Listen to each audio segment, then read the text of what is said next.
My name is Tyrone Dennis. I am the creator of Clippers and Cops. St. Louis native and now Atlanta detective Ty Dennis has big plans for bringing police and the African American communities they serve together. Stoney's Barbershop is where we did our first two Clippers and Cops. We chose a barbershop because it's a black man's country club. In the barbershop, we're able to talk about any and everything. We talk about what's going on in the neighborhood, sports, women, all these things. And I felt that if we could talk about all that, why can't we talk about citizen and police relationships? The reason that we do Clippers and Cops is an effort to try to bridge the gap. A lot of people talk about what they want to do when it comes to police reform, and we are trying to be the change that we want to see.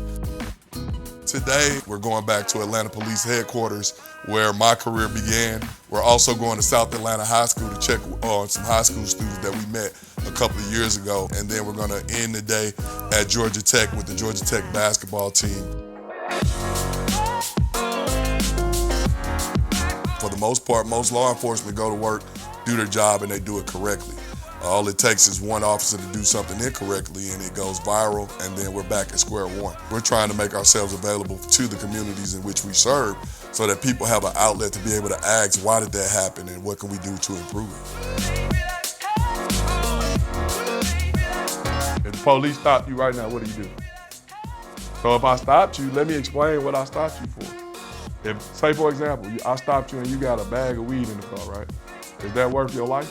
The kids are not used to dealing with the police or interacting with the police on a personal level. We're trying to basically make them see that you don't have to go to the NBA, you can go be a cop also, or you guys can help us make your community better by just having a relationship with the people in the community and the law enforcement that serves your community.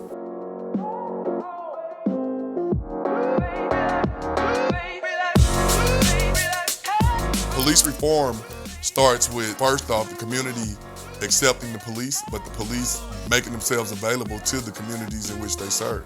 The whole goal is to show the community that the police that serves them are human and that we care. You might not make it to the league. You have to think about life after football, like I did. You have to think about life after basketball.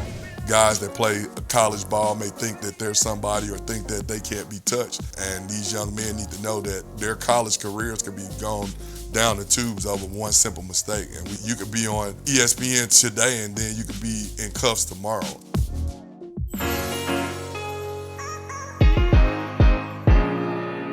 As a police officer, we're one bullet away from death and one mistake away from indictment. And basically, we're rolling the dice with our life on every call. And it's the same thing for some of these students. And that's what we want to explain to them, that your life can be turned upside down within a blink of an eye. Making the right choices, making the right decisions, doing right.